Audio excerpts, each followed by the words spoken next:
Welcome, it's the Matt Sager Podcast, Tuesday, February 26, 2019. And tonight really is going to be a short one. I often say, this one's going to be a real mini-sode.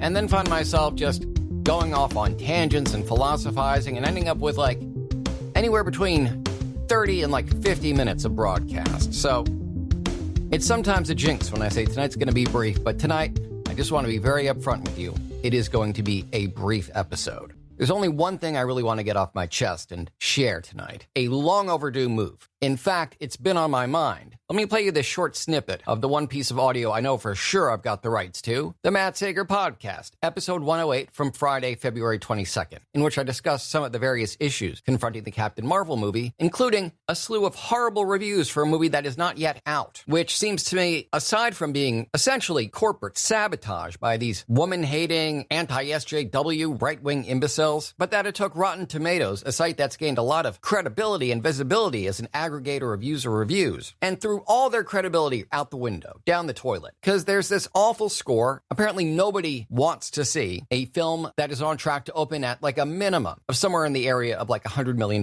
just in the US alone, just the first couple of days. Nobody wants to see it, and what's more, the many people who not only do not want to see it, but who couldn't possibly have seen it because it's not open yet, and only certain reviewers for real publications have had a look at it. Nonetheless, everyone who is furious at women, furious at Marvel and Disney for this agenda, many of these people had convinced themselves and were spreading various theories that Brie Larson was telling anyone who would listen, I hate white men. No white man should see my movie. As if, first of all, she didn't say it. Second of all, if she did, Disney would freak out because they want everyone's money. And third of all, I touched on this a little bit last night on episode 109 of the Matt Sager Podcast, in which I discussed Spike Lee giving a very positive and joyful acceptance speech at the Oscars and Donald Trump taking offense to it. You know, we do have identity politics in this country. We do have identity victimhood culture, and it's about 99.99999% fabulously privileged white men. They can't handle it that they can't say racial slurs, and they can't handle it that a comic superhero movie, God forbid, would be fronted by a woman. Shock horror. Let's sabotage Rotten Tomatoes. And people can be idiots, that's certainly their right. But for Rotten Tomatoes to put their credibility on the line, and to go from being a relatively benevolent force for people to share real reviews, to being a place where sock puppets go, basement dwellers, people who have no intention of seeing the movie, and in any case, people who certainly could not have seen it yet, being allowed to review bomb this movie. It's ridiculous, and so I had this to say about it on Friday night. Sites like Rotten Tomatoes, why they don't just have an embargo against reviews until a movie is released is beyond me. But with the movie not having been released, the kind of people that Jussie Smollett was trying to say attacked him, what those people were actually doing while he was ginning up this ridiculous story was convincing themselves that Brie Larson has been making the rounds on media and social media and everywhere she goes, saying, I don't want men, especially white men, to see my movie, which is bizarre. And if she really were saying that, I'm sure someone from Disney would have said, we kind of want to welcome everybody. And when you take out white men, that's going to really affect our box office potential. So maybe stop doing that. But of course, she never said anything like it ever. It's just one of these lies that gets amplified and repeated, and which I suppose contribute to the kind of environment we're living in today, where people are so crazy, so mad about a movie that's not out yet. That's a comic book movie that just happens to star a woman. Holy Christ. That they would believe based on, stories told at a bar that somehow spread on 4chan or some shit. I promise you, Brie Larson has never said publicly or privately that she doesn't want white men to see Captain Marvel. But Rotten Tomatoes, foolishly, as do many other sites, allow user reviews of movies that aren't out yet. So she's being review bombed. So there should have never been a review section for Captain Marvel until the movie opened. None of these movies should be allowed to be reviewed by users who clearly haven't seen it because it's not open. The want-to-sees are a form of sabotage because people who you know for a fact are going to see this movie, if only to blog about how the Disney agenda of not wanting white men. Yeah, that is a big priority secretly in the bowels of Disney. They're meeting up with the Bilderberg Group to find a way to outlaw white men. I'm not sure why. I would think they'd want everyone's money and to fill every seat. And I'm fairly certain that there's nothing more crazy than the plot against the white man. I'm sorry. I know conspiracy theories can be fun. Many people associate conspiracy theorists, however, with racism and sexism, and this is why. Because the theories always seem to involve, my whiteness is at risk, my maleness is at risk. Just relax. Everything's going to be fine. It's going to be a great movie fronted by a very talented actor who's a woman. If you don't want to go, don't go. But Rotten Tomatoes finally got it through their head. And so 3 days after after my plea, or really one business day after my plea, because this was Monday the 25th, and my podcast in which I sort of lambasted the idiocy of reviews being allowed before a film opens on Rotten Tomatoes. Yesterday, the 25th, a couple of changes have been made on Rotten Tomatoes. They had a blog post about it. I'll link to it in the description for tonight's podcast episode. But they want to, quote, more accurately and authentically, thank you, represent the voice of fans and reduce the influence of bad actors. Yeah, you can call it trolling, you can call it whatever you want, but a bad actor is someone who maliciously misuses something like a website to try and, say, sabotage a movie because there's a woman fronting it. And some people really seem to be convinced that there is a plot against white men, and I don't know that I've got anything to say that can change that when you're that far gone. But if you're listening and wondering if there's a conspiracy and you're sort of open-minded about it, I would bet like 4 of my fingers. Chop them off right now. There's no conspiracy against white people, believe me.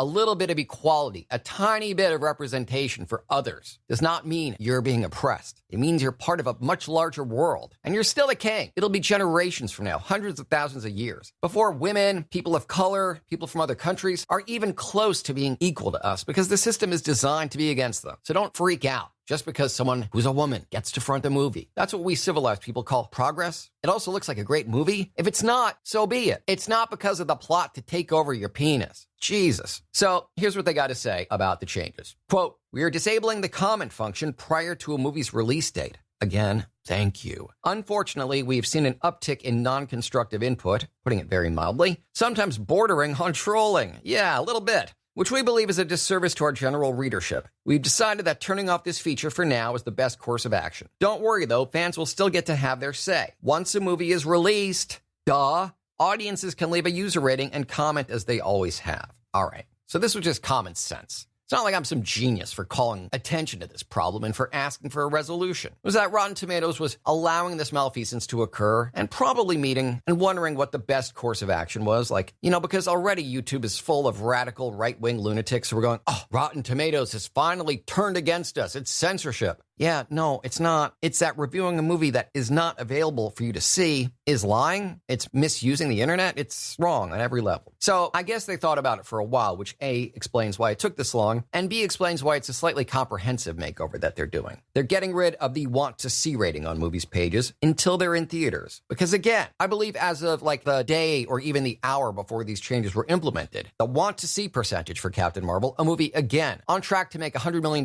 pretty much instantly. The want to see percentage was 26%. You know you're lying. If you are checking don't want to see, or if you've got tickets already and you know you're going to see it. Look, it's a tie-in, a necessary one, I believe, to bridge Avengers Infinity War and Avengers Endgame. It introduces a character who's going to play a pivotal role, not only in Endgame, but in this next phase of the Marvel Universe, which is about to kick off. You're really telling me that because it's got a woman fronting it, you're going to abandon Marvel now? Something like what, 16 movies in? Please. All this is about is not misusing, lying, and screwing with the algorithm and the system. Not sabotaging a movie so that Brie Larson doesn't get work. That's horrible. Anyone who did that is mentally disturbed, vicious, and in need of something to do. Because if that's what you're doing with your spare time, I legitimately feel sorry for you. So they're making what are essentially cosmetic changes. They won't affect you if you're not looking to rate a movie that you haven't seen. And how do we know you haven't seen it? Because it's not in theaters yet. And if you're writing for a publication, which means you've been invited and you have seen it, that's fine. You can write wherever you like. But you don't get to go to a user-based review site and shit all over a movie that you know for a fact it's demonstrably true, that it's impossible for you to have seen it. Not very complicated. And Rotten Tomatoes, I applaud you. I also applaud you not mentioning Captain Marvel by name, thereby sending these people into an even greater fury and confusion. And really, it seems like panic. My God, a woman gets to be a superhero? What makes us special anymore? Listen, white people, men, you're fine. No amount of diversity is going to hurt you. You can get yourself worked up over it and whip yourself into a lather and record endless number of YouTube videos, and I'm sure you've got a clique that's going to watch them. But keep it to your own echo chamber. Don't go out and lie on Rotten Tomatoes. They're not going to allow for it anymore, and I say good for them. And as promised, that's really all I have to say for tonight. I had a lot to say last night about the Oscars, and I will have a lot more to say throughout the week on future episodes of the Matt Sager Podcast. In the meantime, why don't you get in touch with me? Perhaps I could have you on the show, plug your product. We could do a cross-hosting thing where you get to co-host my podcast and maybe I'll appear on yours too. I'm very interested in all that and more. So email me, matt@mattsager.com, or call me, 646-535-4788. You can also find me on social media. On Twitter, I'm @MattSager. Instagram, I'm Real Matt Sager, and on Facebook, I'm all over the place. My personal page is The Matt Sager. My voiceover page is Matt Sager VO. And this podcast page, which, come on, of course you should be liking it. You're listening to the show, right? It's facebook.com/Matt Sager Podcast. Also, in tonight's podcast description, check out the links I've got for my Patreon, patreon.com/Matt Sager, and my merch store from my good friends at WeHaveMerch.com. They've got Matt Sager Podcast hoodies, t-shirts, coffee mugs, and stickers. As for everything else, my voiceover reels, contact information, articles, blog posts, archived back episodes of this podcast, and more, you can find all that on my website, mattsagervoiceover.com.